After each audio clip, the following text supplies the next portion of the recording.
So here are some popular terms heard in clouds of peach green tea.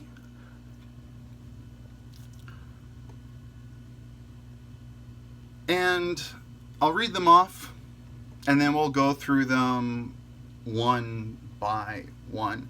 And this is sort of more on the humorous side. I'm not trying to make any big statements here.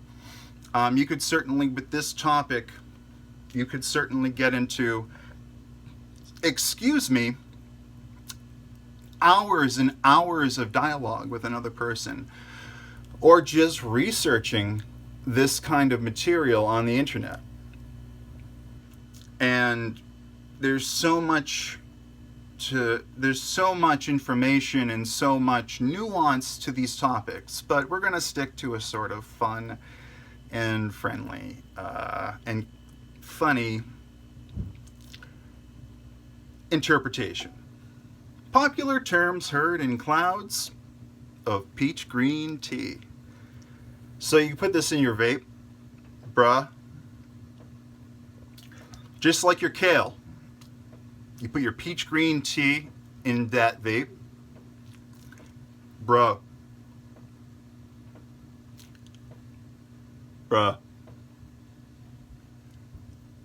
U.S. imperialism, late stage capitalism, catastrophic global warming, white privilege, and toxic masculinity.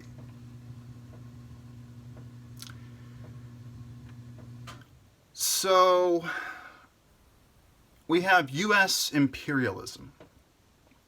You hear a lot of the folks, the Starbucks crowd, and those that like artisan goods. And I do too. I love my artisan goods. But there is this sort of hipster, or I guess I don't know how to describe the modern nerd look in the mirror, maybe, right? But perhaps I do hear this a bit more. I don't hear this at Dunkies. Let's put it that way. I don't hear this at Dunkies, where I go in the morning for my coffee. So, U.S. imperialism. Okay, so we're critiquing U.S. imperialism. If the U.S. weren't doing it, would another country do it? That's the question I always ask. I'm like, in another timeline, is another country doing what the United States is doing in terms of foreign policy and diplomacy and war? What would it look like if China or Russia or Brazil or England or anywhere else in the world was the superpower? What would they do? Would they be imperialistic? Is it simply part of human nature? The conquering part, the spreading of your people, of your DNA, your cultural DNA, and the question then goes to: does the United States of America have a worthy cultural DNA of spreading across the world? That's a tough question because you'd have to be in favor of imperialism. Me, I'm a bit agnostic, but I do like to keep things completely in perspective. Likewise, late stage capitalism. Well, what are we comparing it to? Late stage socialism? Late stage anarchism? You know, I heard a great quote today. I forget who said it. It might have been a president, but I'll say it anyway. They said, democracy is it's essentially the best thing we have, but everything else sucks. Like, democracy is the best we had. Capitalism is the best we have. That's it. Now, yes, when power consolidates, absolute power corrupts. Absolutely. Absolutely. And late stage capitalism, I could make a ton of critiques. I don't like monopolies. I'm a free speech absolutist, virtually an absolutist. And I believe in free markets on an absolute scale, virtually. So, hey, I guess you're making your critiques, but you're certainly, I can smell you from a mile away. Peach green tea. You smell like peach green tea, man. When I smell the peach green coming around the corner, and I know that some lamentations about late stage capitalism are coming, as well as catastrophic global warming. Catastrophic global warming. And look, I'm agnostic on this, okay? So I do call it a modern religion, but we still need to keep the earth clean and safe. And we do have to watch out for what's coming, and we have to understand what our impact is on it. And we have an impact on it. But the question is what? What level? And if you ask one person, they'll tell you, that's very credible, they'll tell you something there. And then you ask another person, and they're extremely credible, and they'll tell you something there, and they both make sense, and you go back and forth. And global warming, look, human beings have a history of fear of the elements, fear of God striking in the form of from the heavens, from the skies.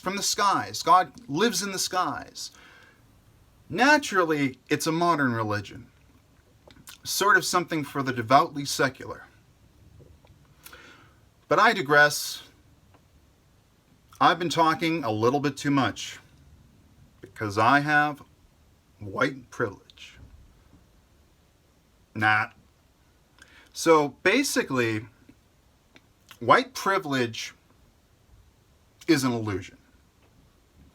Now, you could make an argument for certain advantages that certain groups may have in certain areas due to the structure of their brain. There might be certain advantages in terms of physical attributes for being a certain group. May it be a race, a sex, a gender, so on and so forth. Head size, leg size, torso size. I don't know, who has an advantage. I don't know what groups have advantages. I know some groups have a height advantage, but I don't really know too much else. What I think is that privilege is pointing out somebody else's privilege. Because nobody can be summed to the group that they're a part of. In this case, we're talking about white.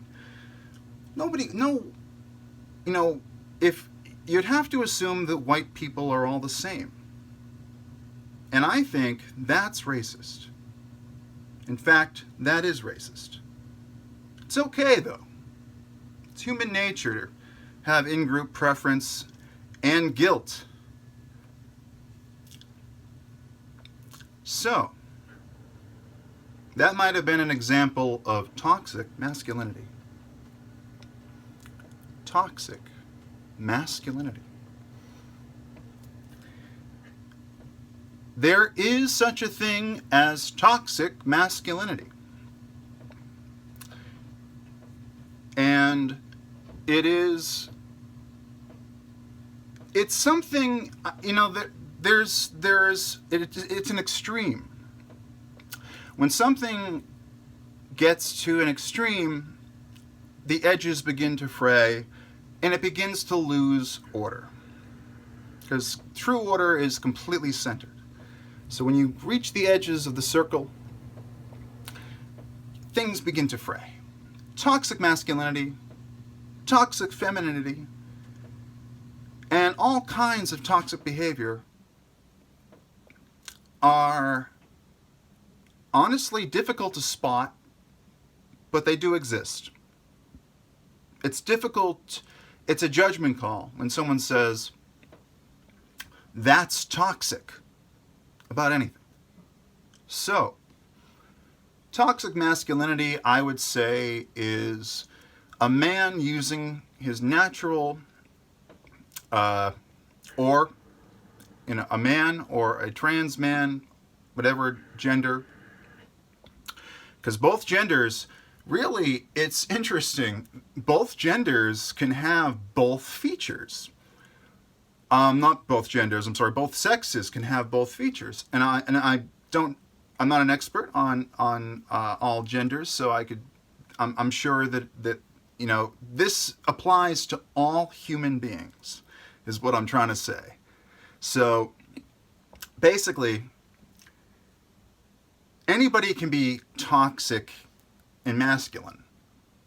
And I'm sorry to say, toxic masculinity is not a trait of just men.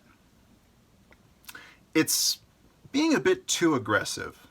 I would say being a bit too aggressive, and perhaps, and I think being too aggressive might be as broad as I'd like to get, as specific as I'd like to get, because I feel like I don't want to ascribe negative or positive attributes to male or female or any gender.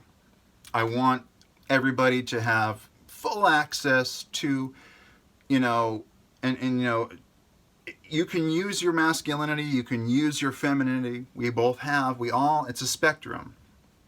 Human sexuality is a spectrum, so we all have a little bit of both. And of course, our trans friends out there know that very well, especially.